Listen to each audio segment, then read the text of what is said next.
আমাদের দেশের বেশিরভাগ মানুষ আর্জেন্টিনা ও ব্রাজিলকে চেনে শুধুমাত্র ফুটবল খেলার কারণে। তাই বিশ্বকাপ আসলে আমাদের দেশে 4 গ্রুপের লোক পাওয়া যায়। প্রথম গ্রুপ হচ্ছে আর্জেন্টিনা, দ্বিতীয় গ্রুপ হচ্ছে ব্রাজিল, আর তৃতীয় গ্রুপ হচ্ছে খেলাধুলা কিছুই বোঝে না, আর চতুর্থ গ্রুপ হচ্ছে হেটার্স। হেটার্স হওয়ার কারণ আছে, কারণ আমাদের ইসলামে এইসব খেলাধুলা নিয়ে কিছু বিধিনিষেধ আছে। যেমন বিশ্বকাপ আসলে আপনি এমন কিছু কথা শুনতে পারবেন বা আপনি শুনেছেন। কথাগুলো হচ্ছে ব্রাজিল এমন একটি দেশ যে দেশে আযান নিষিদ্ধ, আর্জেন্টিনা এমন একটি দেশ যে দেশে প্রকাশ্যে আল্লাহর নাম নেওয়া যায় না। কিন্তু এটা সত্যতা কতটুকু আপনি কি জানেন, নাকি না জেনে এইসব পোস্ট প্রতিনিয়তই শেয়ার করে যাচ্ছেন? চলুন আজকে সত্যিটা জেনে আসি। আর্জেন্টিনার দ্বিতীয় প্রধান ধর্ম হচ্ছে ইসলাম। কি অবাক হচ্ছেন? অবাক হওয়ার কিছু নেই, এটাই সত্যি। মেসি ম্যারাডোনার দেশ খ্রিস্ট ধর্মীয় হলেও তবে তাদের দ্বিতীয় প্রধান ধর্ম হচ্ছে ইসলাম। যদিও ওই দেশের জনসংখ্যা অনুযায়ী মুসলিম মাত্র 2%। লাতিন আমেরিকার দেশগুলোর মধ্যে সবচেয়ে বেশি মুসলিম বাস করে আর্জেন্টিনাতে। আর্জেন্টিনা এত সুন্দর সুন্দর মসজিদ আছে যেগুলো দেখলে আপনার চোখ জুড়িয়ে যাবে। দক্ষিণ আমেরিকার দেশ ব্রাজিল, সেই দেশে মুসলমানের সংখ্যা খুব কম হলেও তবে প্রতিনিয়তই সে দেশে মুসলিমের সংখ্যা বাড়ছে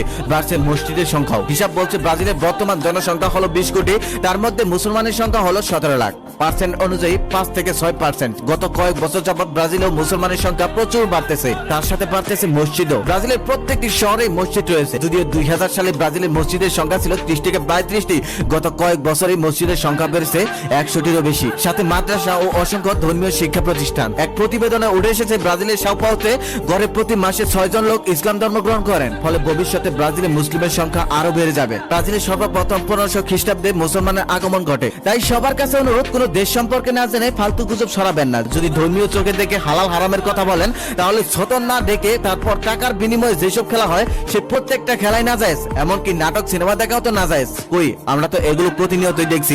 এগুলো নিয়ে তো কোনো কথা হয় না, শুধু বিশ্বকাপ খেলা আসলেই এত কথা হয় কেন? আমি মনে করি এই সামান্য খেলাতে ধর্মীয় বিষয়টা না টানাই ভালো, কারণ ধর্ম বিষয়টা অনেক বড় ব্যাপার। অনেকেই বলে মেসি নেইমারকে যদি ভালোবাসা যায় তাহলে আল্লাহ ও রাসূলকে কেন ভালোবাসা যায় না? আমি বলবো তারা বোকা, তারা মূর্খ ছাড়া কিছুই না। কারণ রাসূল ও আল্লাহর সাথে মেসি নেইমারের কোনো তুলনাই হয় না। কোনো তুলনা করাটা বোকামি। আমাদের দেশে আর্জেন্টিনা ও ব্রাজিলের সমর্থন যারা আছে তারা আসলে বেশিরভাগ মজা করে থাকে।